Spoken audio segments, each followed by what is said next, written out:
G'day guys, JB here. The 2021-22 NBA season is upon us, and with that in mind, I've prepared my pre-season predictions. How accurate they are, well, I don't know about that one, but I wasn't too far off the mark last year. Nonetheless, we'll get into that as quick as we can. So we'll go over the conference first. We'll start with the East. My top 8, my playoff seeding teams will be at 1, the Brooklyn Nets. I just think, Kevin Durant, he's got a season under his belt. He showed us what he can do when he is healthy. He's had a year next to James Harden once again. Obviously, the Kyrie distraction is there, but Patty Mills is a nice, pick up in the off-season as well. They've kept a nice little group together there. I just think that you have to respect what they've done, how healthy they will be and how they will adjust, particularly with or without Kyrie. And I feel that they can certainly take that 1 seed. At 2, I've got the reigning defending champion, the Bucks. You cannot rule the Bucks out. I don't necessarily think they've got worse. I don't necessarily think they've got better. But Giannis is certainly showing some signs in the off-season, so I feel he will be all right. I think New York at number 3 is a smart bet. I just feel that they've got a couple of pieces here now, some role players that are pretty savvy, pretty smart. I think Kemba Walker's going to hopefully find a role next to Derrick Rose to learn a bit there. I think Evan Fournier is a great complementary piece to them as well. They're going to need some players who are going to step up in the crunch time, some players who are going to step up in the playoffs. They finished as a 4th seed, 5th seed around that mark last season. For me, no reason why they can't make the next step. Miami at number 4. Again, feel they've got some really solid pieces here. They've got an all-star caliber lineup to start everything off there. They've got some good young pieces, some capable talent around them.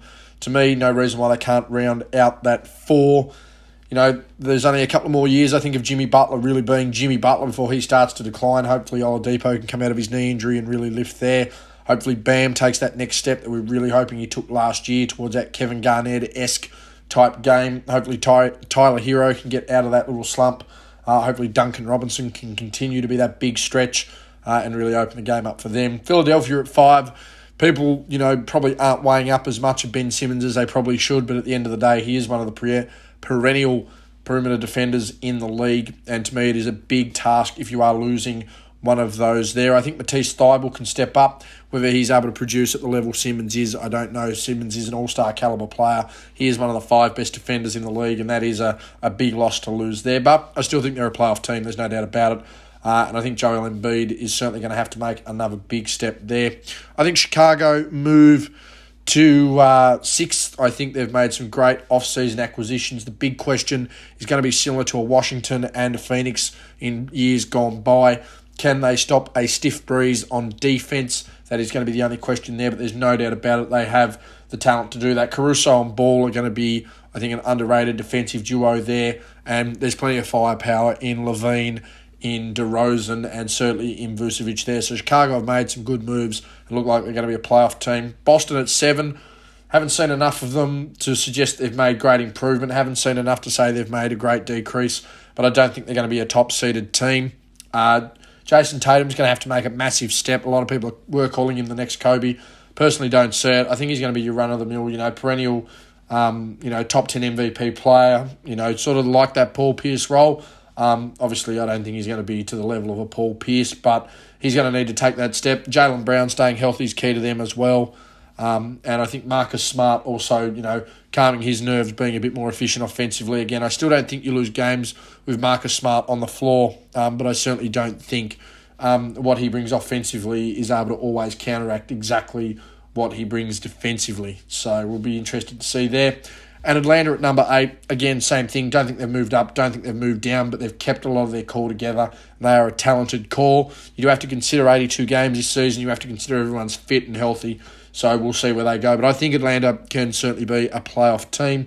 And obviously rounding that out, I think Charlotte and Indiana just miss. I think Indiana will be a bit more disappointing than people suggest. So it'll be interesting to see how they go there. They might finish even lower. Washington, the Bradley Beal factor, but they are losing Westbrook. But they have kept a lot together. I like them a bit more than in previous years. Again, Charlotte ready to take that next step. I've got them at the 9 spot. There's no reason why they can't, win a playing game. And same with Indiana as well. I think Washington is on the verge of that there, but I really don't see them being quite as good as people think they will be. Toronto, I've got a lot of work to do. I just don't see it, though, personally. And I think Cleveland, Orlando, and Detroit will round out the East there. Excuse me. In the West, I've got the Lakers. They are going to be the oldest team on paper. They are also the most decorated on paper. And if Anthony Davis is fit, look out, because a fit Anthony Davis is by all means still, in my opinion, the best player in the NBA, but we'll see how that goes there. LeBron, year 19, that's also going to be a story, but for me, I don't think there's any issue there. I think LeBron can still get it done at times when he needs to. He'll coast a little bit more. He's got a lot more savvy vets around him. Again, savvy is one thing, old is another. So I think age is the big factor there. Utah at number 2, for me, I have no reason to believe they're still not a great regular season team. Great's probably a term that's a bit loose there. They're a very good regular season team. They've shown that the last 4 or 5 years. They really stepped up last year. I don't have any reason to believe that they won't be. They will be a healthy team as well, and I think they've really got the pieces to really keep moving and still stay around that area. Golden State's the massive jump for me, and that's purely on the basis of a healthier Klay Thompson. It's purely on the basis of an improved Jordan Poole, and for me, I really don't see why Golden State can't continue to click. If they finish top 3, look for Steph to be very close in that MVP conversation, much like he was last year. But yeah, for me, there's no reason to rule out a healthy Warriors side not getting a reasonable run there. Phoenix at number 4, I can't rule out last year's finalists. Obviously, they're at a bit of an impasse at the moment with the big man there, DeAndre Ayton. We'll see what they can do. But again, you can't underestimate a team like that. They are running it back. Monty Williams is a very good coach. They will be a little healthier. They'll be hardened for that experience. And I think, Chris Paul certainly had that option to go to the Lakers. It's very promising. He wants to hang around. He obviously sees a lot in this group. And Devin Booker also looking to make that big step as well. Dallas at the 5th seed. And they got Luka Doncic. He's probably the most... I'm hesitant to say it, but he might be the most gifted offensive talent in the league right now. Of course, defense, he has his lapses, but it's going to be interesting to see how that click. Jason Kidd is their coach. It's going to be interesting to see how he works with them as well. But, he's got such a mouldable piece of clay there in Doncic, who pretty much after averaging 39-9 last year is going to walk into his 4th season with in my opinion, one of the 10 best point guards ever as his coach. And we'll see whether he can mould that piece of clay as well. Denver at the 6. I think Jamal Murray being out for an extended period is going to be a major kick in the backside for them. However, they do have the reigning MVP in Nikola Jokic, so we will see what they can do there. Plenty of decent pieces. They made a run last year until they got absolutely bounced in what was a really tough exit for a side such as Denver, but I can't really rule them out from potentially having a better year as well. The simple fact they always seem to pull something out, so we will see. And I think Jokic will continue to build upon last year's MVP. And while he might not win it, I think he's going to show that it really wasn't that sort of fluke thing. He is just an offensive talent at that size as well. But I think defensively it's going to hurt. I think no Jamal Murray is going to hurt. I don't see them crawling really into that top 4 of the West. Big thing there for the Clippers at number 7 is the health of Paul George and what Paul George does. Paul George, when he was at his absolute best in Indiana, was one of the 10 best players in the league. Paul George, at his absolute best at OKC, was a top 3 scoring champion contender, a top 3 MVP contender, and a top 3 DPOY contender. That's a historic season that goes by the wayside purely off the back of that big shot from Damian Lillard. But there's no doubt about it, Paul George can contend with, being the best player in the NBA when he really starts firing and really starts going. Of course, no Kawhi Leonard's massive there. Do I think he plays? Probably not going to get any minutes in him till April or certainly late March at best. I really don't see it happening. So it'll be interesting to see how they go. But I think the Clippers are still a playoff team. I think Memphis take the next step too. Jaren Jackson healthy. They've got some really nice recruits during the off-season here in Memphis. And I do feel that this is going to be their time to really step up. Once again, Ja into his 3rd season. He's got out of that rookie slump. He'll be able to take that next step. I just really like Memphis. I like the way Jonas Valanciunas has also fallen into this squad as well. The likes of a Kyle Anderson playing well on this squad too. So look for Memphis to steal the 8th seed. Penciled in as the 9th seed at the moment is Portland. And I think this will be the make or break of Damian Lillard for me as a Blazer. Could they go higher? Absolutely they could. There's no reason for me to doubt that. Damian Lillard has just this knack of being able to get teams to where they need to be to the playoffs, at least before they underperform in the playoffs or potentially, make, an ill-fated run. But for me, Lillard, season number 10 for him. He's, a 10-year vet. It's scary to think that Damian Lillard is now a 10-year vet in this association. But I just don't think Portland are going to have the stripes here. I think this is a make-or-break year for that team. And if they finish in this spot, don't be surprised if you start seeing the bust up of the Blazers as well. You know, they've got a lot of potential trade pieces there. I think that Nurkic is still a very usable and tradable piece. McCollum's still a very tradable piece, and obviously Damian Lillard, quite often regarded as a top 10 player in the association. I think New Orleans at 10, big question there obviously is Zion, but I also wonder, you know, how does that team work without his inside presence? Obviously, Brandon Ingram, quite capable player, that's not going to be there anymore. JJ Redick is done. You also have the fact that Lonzo Ball is not there. So you lose some defense, you lose some shooting, and you lose your big man there in Zion. So it's going to be interesting to see how that plays out. San Antonio at 11, I think they're going to either bottom out or they're going to do another San Antonio and they're going to rise up. A lot of conversation and talk around the idea that this is Popovich's last year. We'll see how that goes there. You can't rule that out until it goes. Aussie Jock Landale on that squad, which I'm quite happy to see. I think he was one of the best bigs in the world not playing in the NBA, so it's going to be good to see him there. But I just don't see San Antonio doing too much at the moment. And while they do lose DeRozan, a lot of criticism around his defense, and again, it's a big question in Chicago. That is some offense that you lose there as well. Minnesota, they're a team that has recruited well, and I think they're a smoky to potentially crash the party of the bottom 8 and certainly make a push to the top 8. But again, I want to see something out of Karl Anthony Towns for full season. I want to see how Pat Beverly fits into that squad as well. We will see what happens there. I think your bottom 3 are pretty well set. I think OKC make another run. SGA for another big year. A lot of people slept on how he went last year. I still think that Shai Gilgeous-Alexander performed at a top 20 level last year in the association. For me, OKC won 22 games.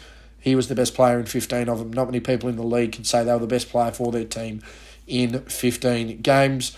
Sacramento, they need to start making moves and they need to really look at how tradable some of these young assets are. De'Aaron Fox is a cornerstone they can work with. Harrison Barnes, again, he's never been more than a 2 or third option on a team.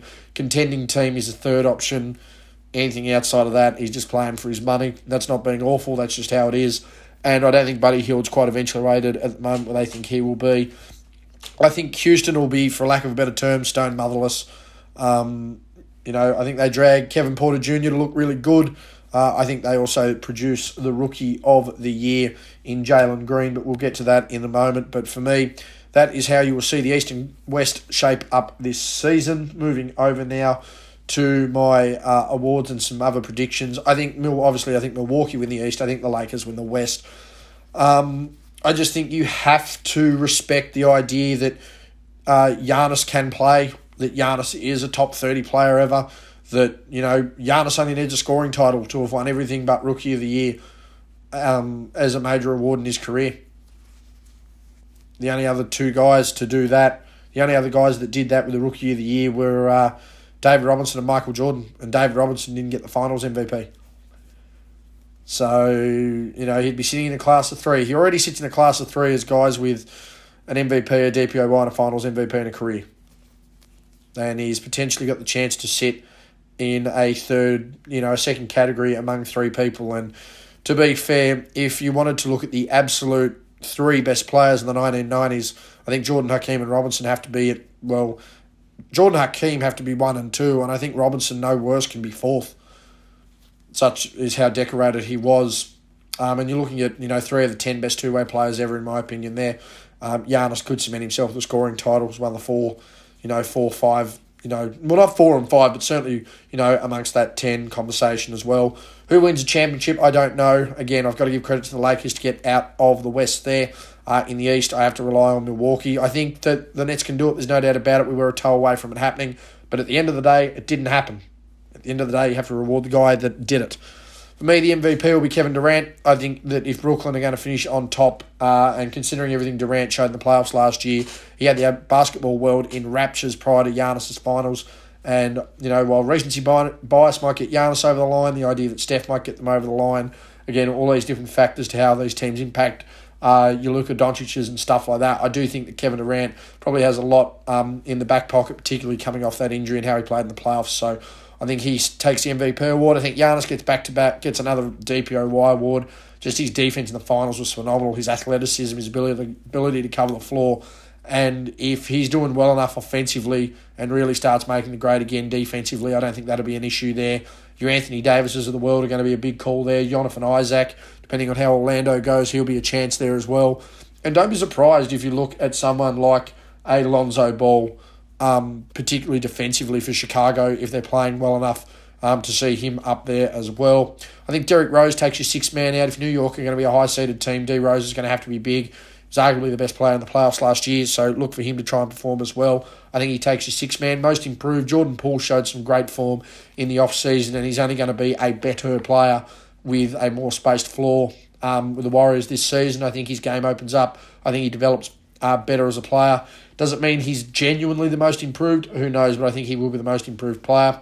I think Jalen Green will have a lot on his shoulder. Cade Cunningham going number one, I think, is going to be real hard to beat. Him and Jeremy Grant will be a nice tandem there in Detroit for a couple of young guns. But I think Jalen Green, just with plenty on his shoulders there, playing next to Kevin Porter Jr., don't be surprised to see him as Rookie of the Year. Monty Williams, I thought, was a bit stiff not to get Coach of the Year last year. I understand why Tibbs got it.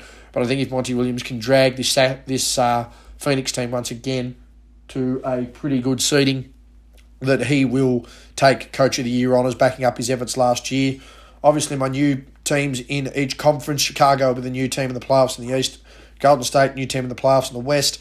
I think my disappointment's going to be Indiana. Again, I really feel Nate McMillan justified his stance as a great coach, or a very good coach in this league, with the way he helped Atlanta transform and make an unprecedented run to the conference finals last year. But I just think Indiana might be our disappointment here in the East. They're a team that was, for me, tracking over the last few years to be a consistent top four team, and they've just fallen apart. Nate McMillan managed them really well injury-wise a couple seasons ago, but not so much last year, and I think that dictated why they weren't necessarily the greatest team. I think in the West, the disappointment's going to be Portland, and I think if that is certainly the case, that'll be the dismantling of that squad. Anyway, guys, that's been me. Thank you very much for tuning into the video. Hit like on the video, subscribe to the channel, leave a comment, leave your predictions, let me know what you think of mine. Feedback always welcome. Not always appreciated, but certainly welcomed. Find me on Facebook, JB's NBA. Find me on Twitter, Justin_G_Bryan. And my mixtapes and highlights page will be getting regular updates throughout the season. I will be limiting it to either 30-point games or 20 total clips to go into the video. Otherwise, it can certainly be a bit of a stretch to try and stay on top of it. I've even got mixtapes from last year yet to come out, so they'll be produced as well. Thanks for tuning in, guys. I'm out.